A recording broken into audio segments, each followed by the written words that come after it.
ओम श्री गणेशाय नमः। कार्तिक माह की कहानी। इल्ली घुनिया की कहानी। एक इल्ली और घुन था। इल्ली बोली, आओ घुन, कार्तिक नहाए। घुन बोला, तू तो गोरी पड़ी है, तू ही नहा ले। मेरे तो मोट बाजरा पड़ी है, मैं तो नहीं नहाऊंगा। मैं तो हरे हरे बाजरे का सिट्टा खाऊंगा, ठंडा ठंडा पानी पीऊंगा। बाद में इल्ली तो राजा की लड़की के पल्ले लगकर चली गई और घुन नहीं नहाया। कार्तिक उतरते ही दोनों मर गए। बाद में इल्ली ने कार्तिक नहाने के कारण राजा के घर में जन्म लिया और घुन राजा के घर गधा बन गया। जब बेटी के विवाह का समय आया और साया निकलवाया तो विवाह का दिन निकल गया और ससुराल जाने के लिए विदा होने लगी तो बेटी की बैलगाड़ी रुक गई। तो राजा रानी बोले कि बैलगाड़ी क्यों रुक गई, तुझे जो चाहिए मांग ले। तब लड़की बोली कि यह गधा मुझे चाहिए। तो वह बोले, यह क्या मांगा, यह मत ले जाओ, चाहे जितनी धन दौलत और ले जाओ। परंतु वह नहीं मानी और कहा, मुझे तो यही गधा चाहिए। तो यह गधा रथ के साथ बांध दिया। जब रथ के साथ बांध दिया तो वह हुदक हुदक कर भागने लगा। तब लड़की महल में जाने लगी तो उसे सीढ़ी के नीचे बांध दिया।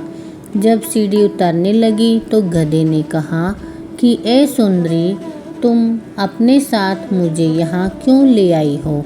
तब लड़की ने पिछले जन्म की कहानी सुनाई और कहा कि जब मैंने कहा कि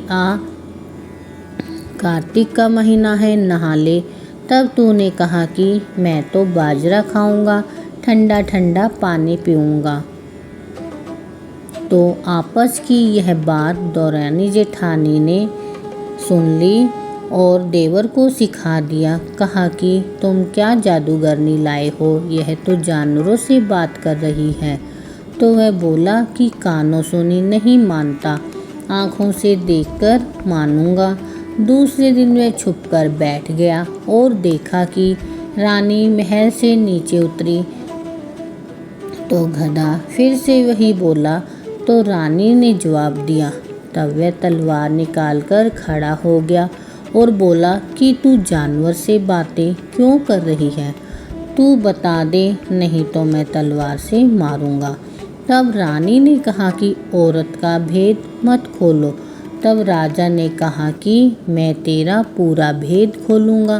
तब रानी ने कहा कि पिछले जन्म में मैं तो इल्ली थी और यह घुन था।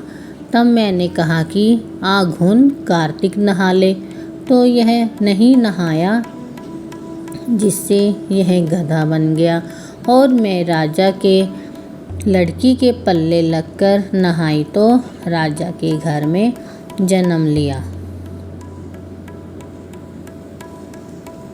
इसलिए मैं तो पिछली बातें कर रही थी। यह बात सुनकर राजा ने कहा कि कार्तिक में नहाने से इतना फल मिलता है।